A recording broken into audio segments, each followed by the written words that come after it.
Halo guys, selamat datang di channel Ziling kali ini. Kita akan membahas mengenai spoiler dari Tales of Herding Gods. Episode 49, ini adalah spoiler untuk episode yang minggu depan ya. Oke, langsung saja kita akan membahas ke videonya. Kanselir Bashan diberikan tugas oleh guru leluhur agar dia menjaga Chinmu. Bashan harus melakukannya karena rasa hormat kepada guru leluhur dan juga rasa takut dengan Chinmu sebagai tabib sakti jalur bunga. Terutama karena kasus kemarin di mana dia bisa membuat seluruh Akademi Taishu pingsan semuanya. Bashan bahkan akan tinggal satu rumah dengan Chinmu mulai sekarang. Setelah itu dia mengajak Chinmu untuk minum bersama. Kanselir Bashan yang dalam keadaan mabuk setelah minum, dia mulai berbicara secara tidak terkendali. Ia mengungkapkan bahwa ia memiliki seorang guru yang ia kira sudah meninggal, tetapi ternyata masih hidup. Ia bercerita bagaimana ia mencoba mengejar gurunya yang berlari sangat cepat meskipun salah satu kakinya hilang. Ia juga menyebutkan pernah bertemu dengan seorang pria buta yang memukulinya dan menantangnya dalam pertandingan puisi. Setelah Kanselir Bashan kalah, gurunya pun menghilang. Chinmu terkejut mendengar cerita Kanselir Bashan. Ia langsung menyadari bahwa pria tanpa kaki yang suka berkelahi dan pria buta yang suka beradu puisi yang ditemui Bashan adalah dua orang kakek dari desa asalnya, yaitu kakek tukang daging dan kakek buta. Chinmu sangat terkejut mengetahui bahwa mereka telah meninggalkan Daksu. Namun karena Kanselir Bashan terlalu mabuk untuk dimintai keterangan lebih lanjut, Chinmu mencoba bertanya pada banteng hijau milik Bashan. Sayangnya banteng itu terlihat malu-malu dan ragu, karena masih ingat bagaimana Chinmu melumpuhkannya sebelumnya. Ini membuat Chinmu kesulitan mendapatkan informasi yang ia butuhkan. Chinmu mencoba meyakinkan banteng hijau agar tidak dendam padanya, mengatakan bahwa ia adalah orang yang baik karena hanya melumpuhkannya, berbeda dari sang kanselir yang sering memukulnya. Namun Kanselir Bashan yang masih mabuk mengatakan bahwa Chinmu bukan saja ingin melumpuhkan si banteng, dia bahkan ingin memakan si banteng. Wajar baginya untuk waspada. Mendengar hal itu, banteng itu langsung terkejut dan marah, karena sang tuan tidak pernah memberitahunya tentang niat buruk Chinmu itu. Hulinger pun mengatakan bahwa pertemanan bisa terjalin setelah berkelahi, sementara banteng itu membalas dengan kesal bahwa ia belum pernah mendengar pertemanan bisa terjalin setelah niat untuk dimakan. Saat Chinmu memilih untuk berlatih, Kanselir Bashan yang masih minum tiba-tiba terkejut melihat keahlian pisau yang ditunjukkan Chinmu. Ketika Chinmu selesai menggunakan keterampilan pisau penyembelihan babi, Kanselir Bashan yang diliputi emosi langsung membuang labu anggurnya. Ia mengeluarkan pisaunya dan mengucapkan sebuah puisi yang menunjukkan betapa berharganya keterampilan itu baginya. Chinmu dan Kanselir Bashan kemudian beradu pisau dalam sebuah pertarungan ramah, saling bertukar teknik yang luar biasa. Mereka berdua melantunkan bait-bait puisi yang berhubungan dengan gerakan pisau mereka, yang berarti pemahaman mendalam tentang seni bela diri itu. Ketika pertarungan selesai, mereka berdua menyarungkan pisau dan saling berhadapan. Kanselir Bashan memanggil Chinmu sebagai saudara junior, dan Chinmu membalas dengan membungkuk dan memanggilnya saudara senior. Ternyata mereka berdua adalah kakak dan adik seperguruan dari guru yang sama, yaitu kakek Jagal. Keduanya duduk dan Kanselir Bashan bertanya tentang keadaan tubuh Jagal. Chinmu mengatakan kepadanya, semuanya baik-baik saja. Tubuh bagian bawahnya hilang, namun kultivasinya sangat tinggi sehingga tangannya memungkinkan dia untuk berlari cepat seolah-olah dia sedang terbang. Kanselir Bashan bingung dan bertanya, karena kamu dan aku memiliki guru yang sama, mengapa kamu masih belajar tentang penyembuhan dari Raja Racun Wajah Giok? Apakah Raja Keracunan Wajah Giok juga gurumu? Chinmu mengangguk, meskipun dia tidak memberitahunya, dia masih memiliki guru lain, selain dari kakek tabib dan kakek Jagal. Kanselir Bashan tiba-tiba berkata, aku tahu di mana bagian bawah tubuh guruku. Saat itu ketika dia mengangkat pisaunya di langit, tubuhnya telah jatuh dari langit, dan bagian bawah tubuhnya tampak telah diambil oleh seorang murid dari sekte tertentu. Adik junior, karena kamu belajar penyembuhan dari Raja Racun Wajah Giok, keahlian medismu harus cemerlang. Aku ingin bertanya kepadamu, Jika aku menemukan bagian bawah dari tubuh guru kita, dapatkah kamu memasangnya kembali? Chinmu menjelaskan kepada Kanselir Bashan bahwa ia bisa menyatukan kembali bagian tubuh yang terputus jika kejadiannya baru-baru ini. Namun, karena bagian bawah tubuh kakek tukang daging telah hilang selama 200 tahun, ia khawatir bagian itu sudah tidak dapat dihidupkan kembali. Meskipun begitu, Kanselir Bashan tidak menyerah. Ia menyatakan tekadnya untuk tetap menemukan bagian tubuh tersebut. Ia mengungkapkan bahwa ia sudah memerintahkan anak buahnya untuk menyelidiki sekte mana yang mengambilnya. Chinmu merenung, berpikir bahwa jika bagian bawah tubuh kakek tukang daging benar-benar ditemukan, itu akan menjadi hal yang baik. Ia menyadari bahwa kekuatan kakek jagal pasti sangat luar biasa, karena bahkan dengan setengah tubuh yang hilang, ia masih sangat kuat. Kakek jagal tubuh jasmani yang tidak sekarat adalah tingkatan yang lebih tinggi daripada tubuh bodhisattva yang tidak membusuk. Pada tingkat ini, tubuh masih berfungsi penuh dengan darah yang mengalir dan jantung yang berdetak. Kemudian, Chinmu bertanya kepada Kanselir Bashan tentang nama asli kakek jagal. Bashan mengungkapkan bahwa nama aslinya tidak diketahui karena kakek jagal memiliki musuh yang dapat menyakitinya hanya dengan mengetahui namanya. Ia hanya dikenal dengan nama panggilan pisau surga, One Heaven Knife. Chinmu terkejut mendengar tentang metode musuh kakek jagal yang bisa menggunakan nama sebagai kutukan. Ia menduga bahwa musuh itu mungkin adalah seorang dukun dari kekaisaran Barbardi. Sambil merenungkan hal itu, Chinmu terus berlatih jurus pedang yang diberikan oleh guru besar negara. Ia sudah menguasai jurus pedang spiral dan kini fokus pada 2 jurus pedang lainnya. Kanselir Bashan yang mengawasinya terkesima. Ia melihat bahwa jurus pedang Chinmu, terutama jurus pedang berenang, begitu luas dan terus berubah, tidak seperti sarjana lain yang latihannya lebih kaku. Bashan menyadari bahwa dengan fondasi yang begitu kokoh, Chinmu adalah satu-satunya orang di seluruh Akademi Taishu yang bisa mencapai tingkat penguasaan seperti itu. Chinmu terus berlatih, menyatukan semua kekuatannya ke dalam setiap gerakan. Latihannya, terutama jurus pedang berenang dan jurus pedang bor, semakin kuat hingga membuat Kanselir Bashan terpukau dan lupa untuk minum.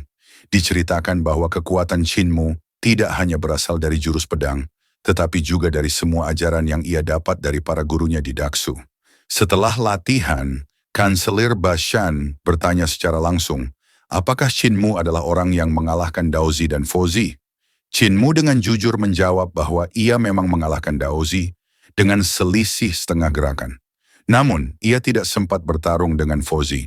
Kanselir Bashan mengungkit saat Chinmu berteriak di tengah kuliah guru besar negara Yangkang dan bertanya bagaimana ia bisa mengalahkan Daois Lingyun, padahal saat itu vitalitasnya masih sangat lemah.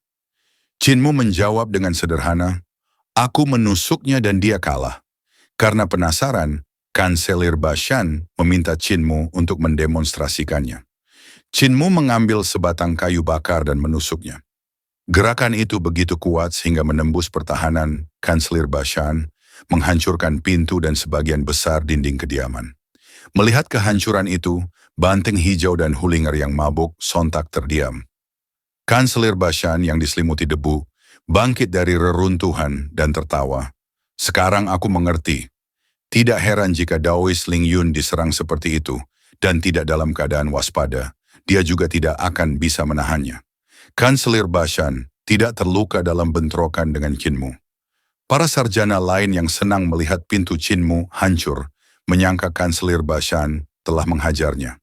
Namun, mereka bingung karena Chinmu terlihat baik-baik saja, sementara Kanselir Bashan justru dipenuhi debu. Kanselir Bashan menyadari bahaya Chinmu dan menganggapnya memiliki kemampuan luar biasa, tetapi juga menemukan kelemahan pada tekniknya, yaitu di bahu kiri. Pengamatan ini terdengar oleh para sarjana yang masih ada di sana, membuat mereka bersemangat karena merasa mendapatkan keuntungan. Setelah itu, Kanselir Bashan memanggil muridnya Chen Wanyun untuk memperbaiki pintu dan dinding yang hancur.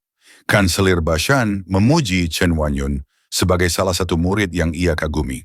Ia pun segera bertanya kepada adik seperguruan Winmu tentang pendapatnya tentang Chen Wanyun. Chinmu juga membalas dengan memuji Chen Wanyun, mengakui kemampuan dan posisinya sebagai senior di akademi ini. Chen Wanyun bingung saat mendengar Qin Mu dan Kanselir Bashan memanggil satu sama lain kakak senior dan adik junior. Kanselir Bashan kemudian meminta Chen Wanyun memanggil Qin Mu kakak senior Nel. Kemudian Kanselir Bashan memberikan kritik yang tajam terhadap metode pengajaran di Akademi Taishu. Ia berpendapat bahwa sistem pengajaran yang seragam, di mana semua siswa diajar dengan cara yang sama, menghambat kemajuan para siswa berbakat. Menurutnya, mereka yang bisa belajar dengan cepat harus menunggu siswa yang lebih lambat, yang akhirnya menahan potensi para ahli. Kanselir Bashan menjelaskan kepada Qin Mu bahwa ia telah membuktikan teorinya. Dengan melatih Chen Wanyun secara pribadi, ia menunjukkan bahwa pendekatan satu-satu jauh lebih efektif untuk bakat luar biasa daripada kurikulum standar Akademi Taishu. Qin Mu bertanya, jika demikian, apa bedanya akademi dengan sekte? Kanselir Bashan Jorge bingung sedang dihadapi oleh Kanselir Agung dan Guru Besar Negara. Meskipun sistem sekolah umum telah berhasil melampaui sekte dalam menghasilkan bakat rata-rata, sistem itu masih gagal dalam merawat para jenius, sebuah masalah yang mengancam seluruh reformasi Guru Besar Negara. Namun, jika masalah ini dapat diselesaikan, sistem sekolah akan melampaui sekte dalam semua aspek. Kanselir Bashan menjelaskan bahwa sistem pendidikan baru, yaitu akademisi kekaisaran, dirancang untuk melatih para sarjana paling berbakat secara pribadi, mirip dengan bagaimana seorang putra mahkota dilatih oleh banyak guru. Qin Mu adalah akademisi kekaisaran pertama. Qin Mu menyadari bahwa reformasi ini adalah solusi untuk masalah yang dibahas sebelumnya dan akan membuat Akademi Taishu mandiri dalam menghadapi ancaman besar, tanpa harus bergantung pada sekte luar. Di tengah percakapan, Chen Wanyun yang telah mendengarkan dengan canggung, akhirnya memberanikan diri bertanya tentang mengapa dia harus memanggil Win Mu kakak senior. Bashan menjawab bahwa mereka adalah saudara seperguruan, dan itu berarti Chen Wanyun harus memanggil Qin Mu paman senior atau paman guru. Chen Wanyun bertanya, jika kultivasiku lebih kuat darinya, apakah aku masih perlu memanggilnya paman senior? Kanselir Bashan tertawa, apa yang kamu pikirkan? Kamu bukan lawannya. Kemampuannya lebih tinggi dari tingkatmu. Kamu tidak akan bisa mengalahkannya. Tetapi bahkan jika kamu bisa mengalahkannya, kamu masih harus memanggilnya paman senior. Chen Wanyun mengerang dan bergumam, bagaimana kita tahu kalau kita tidak bertarung? Jangan bertarung, kamu akan kalah. Kanselir Bashan dengan yakin menolaknya. Ia hampir saja mengungkapkan bahwa Qin Mu berada di level yang sama dengan Daozi dan Fozi. Tetapi Qin Mu dengan cepat menghentikannya. Kanselir Bashan adalah orang yang banyak bicara dan tidak bisa menyimpan rahasia. Dia hampir mengatakan bahwa Qin Mu yang telah mengalahkan Daozi Lin Xuan. Kanselir Bashan menjelaskan bahwa selain mengawasi Qin Mu, ia juga berencana membawanya dan beberapa sarjana berbakat lainnya untuk mendapatkan pengalaman di luar Akademi Taishu. Ia menyebutkan bahwa ini adalah bagian dari uji coba untuk membuktikan keberhasilan sistem akademi kekaisaran. Chen Wanyun berharap ia juga akan terpilih, tetapi Kanselir Bashan mengatakan kali ini ia tidak bisa ikut. Setelah Kanselir Bashan pergi, Qin Mu memanggil Chen Wanyun, keponakan murid. Hal ini membuat wajah Chen Wanyun muram. Ia menolak sebutan itu dan bersumpah bahwa ia hanya akan memanggil Qin Mu, paman senior, jika ia berhasil mengalahkannya suatu hari nanti. Setelah itu, ia pergi meninggalkan Qin Mu sendirian. Qin Mu tidak keberatan. Qin Mu meminta banteng hijau dan hulinger untuk membantu mengepak barangnya, lalu ia sendiri berjalan menuju lantai catatan surgawi. Saat ia keluar, ia melihat hampir semua sarjana yang pernah ia kalahkan keluar dari kediaman mereka dan berkumpul, tampak siap untuk pertarungan. Salah satu sarjana yang pernah dikalahkan Qin Mu berkali-kali mencibirnya. Ia mengungkapkan bahwa mereka semua telah mengetahui titik lemah Qin Mu, yaitu bahu kirinya, yang tidak sengaja diungkapkan oleh Kanselir Bashan. Dengan pengetahuan ini, para sarjana merasa yakin bahwa kali ini mereka bisa mengalahkan Qin Mu. Saat para sarjana menantangnya, Qin Mu menanyakan nama salah satu dari mereka, yang memperkenalkan dirinya sebagai Yan Qinghe. Dengan percaya diri, Yan Qinghe menyuruh Qin Mu untuk menghunus pedangnya, yakin bahwa ia akan menang karena mengetahui kelemahan bahu kiri Qin Mu. Namun Shin Mu mengejutkan semua orang dengan tidak menggunakan pedangnya.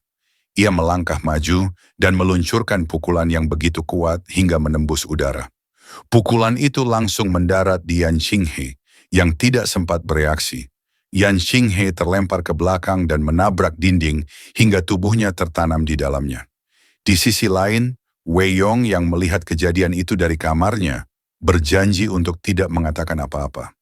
Kanselir Bashan tiba-tiba muncul di belakangnya, menyuruh Wei Yong untuk tidak ikut campur dan menjelaskan bahwa ia sedang berencana untuk memilih sarjana-sarjana berbakat untuk dilatih secara pribadi. Di gang, Kanselir Bashan mengungkapkan kepada Wei Yong bahwa ia sengaja membocorkan kelemahan Qin Mu untuk menguji para sarjana. Rencananya adalah memprovokasi para sarjana untuk melawan Qin Mu, dan ia akan mengamati siapa di antara mereka yang bisa bertahan setidaknya 3 hingga 5 gerakan. Mereka yang lulus ujian ini akan dianggap layak untuk dilatih secara pribadi olehnya. Sementara mereka berbicara, terdengar suara keras dari luar. Qin Mu kembali menjatuhkan seorang sarjana ke tanah, membuat para pekerja yang sedang memperbaiki pintu dan dinding Qin Mu merasa terganggu. Seorang pekerja bahkan dengan santai meminta Qin Mu untuk mengurangi aktivitasnya. Qin Mu meminta maaf, lalu ia berjalan melewati para sarjana yang kini sudah terlalu takut untuk menantangnya lagi. Qin Mu terus melangkah maju, menjatuhkan para sarjana yang menantangnya satu persatu. Ia dengan mudah mengalahkan mereka dengan satu serangan, baik dengan telapak tangan atau jari, menyebabkan kerusakan parah pada bangunan di sekitarnya. Hal ini membuat para pekerja yang sedang memperbaiki dinding merasa putus asa. Tiba-tiba, seorang sarjana bernama Qin Yu menyerangnya dengan jurus pedang berenang yang membentuk naga-naga pedang yang indah. Namun Qin Mu tidak terpengaruh. Dengan jari-jarinya, ia dengan mudah membelah naga-naga itu dan memaku semua pedang Qin Yu ke dinding. Qin Mu lalu memberikan pujian pada Qin Yu, mengakui kemampuan luar biasanya. Di akhir adegan, para pekerja yang menyaksikan pertarungan itu bersorak, memuji Qin Mu sebagai seorang murid yang hebat. Di tengah perdebatan mereka tentang siapa yang lebih kuat, seorang sarjana lain bernama Yue Qinghong muncul, ditemani oleh budak serigalanya. Yue Qinghong menantang Qin Mu dengan penuh percaya diri, mengatakan bahwa kini kelemahan Qin Mu telah terungkap. Dengan bantuan budak serigalanya, ia menyerang dengan kombinasi 2 pisau ajaib dan jurus pedang bor. Qin Mu dengan tenang merespons, menyatakan bahwa ia telah menyempurnakan vitalitas Qi-nya menjadi benang. Ia lalu meluncurkan serangan dengan jurus yang sama, tetapi jauh lebih kuat. Serangan Qin Mu menembus pertahanan budak serigala dan mengenai pakaiannya. Yue Qinghong yang terkejut mencoba menyerang kelemahan bahu kiri Qin Mu. Namun Qin Mu mengubah jurusnya dengan cepat.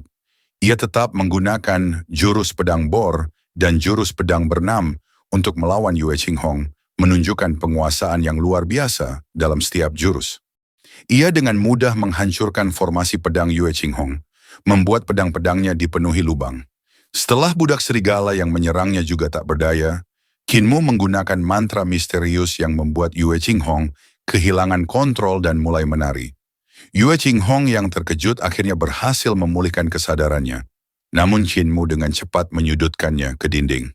Dinding itu runtuh, dan di balik reruntuhan itu, Biksu Yun Kue muncul. Ia kemudian menantang Qin Mu sambil tertawa. Biksu Yun Kue memulai serangan dengan kekuatan yang ganas dan sombong, menghancurkan batu-batu di sekitarnya. Ia sesumbar bahwa ia telah menggabungkan teknik pedang dari guru besar negara Yang Kang ke dalam jurus telapak tangannya, mudra kekuatan 5 tingkat perkasa. Namun Qin Mu merespons dengan kekuatan yang tak tertandingi. Serangannya digambarkan mampu meruntuhkan gunung dan membalikkan lautan, dengan mudah menghancurkan ki vital Biksu Yun Kue. Mudranya dikalahkan hanya dalam 1 serangan. Biksu Yun Kue mencoba melakukan serangan dengan naga gajah, menundukkan iblis mudra, namun itu tidak berguna. Pukulan Qin Mu berikutnya begitu kuat hingga menghancurkan semua pakaian Biksu Yun Kue, membuatnya telanjang bulat. Biksu Yun Kue terlempar dan menabrak dinding dengan wajahnya terlebih dahulu. Dalam pikirannya, ia bahkan merasa beruntung karena punggungnya tidak menghadap dinding. Dengan kekalahan Biksu Yun Kue yang memalukan, para sarjana yang lain terdiam. Di akhir cerita, sebuah suara yang terdengar memanggil Qinmu. Qinmu melihat Wei Yong mendekatinya dengan langkah gemetar sambil membawa kotak pedang. Wei Yong mencoba menantang Qinmu, tetapi kata-katanya penuh ketakutan. Ia bahkan mengakui bahwa kata-kata menegakkan keadilan atas nama surga terlalu berlebihan untuknya. Melihat kegugupan Wei Yong, Qinmu menenangkannya dan setuju untuk bertarung.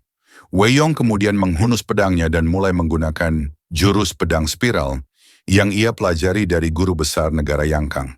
Setelah bertukar 3 gerakan, Wei Yong yang merasa percaya diri meminta Qinmu untuk serius.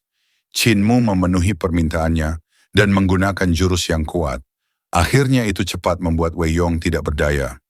Setelah kekalahan itu, Wei Yong bertanya kepada Qinmu, mengapa, meskipun ia tahu kelemahan Qinmu di bahu kirinya, ia tetap tidak dapat melukainya. Qinmu menjelaskan bahwa mengetahui sebuah kelemahan adalah satu hal, tetapi tidak semua orang mampu memanfaatkan kelemahan orang lain menjadi peluangnya. Baiklah, mungkin sampai sekian saja spoiler dari Mimin dari Donghua Tales of Herding Gods episode 49. Terima kasih yang sudah menyaksikan videonya dan sampai jumpa di video selanjutnya.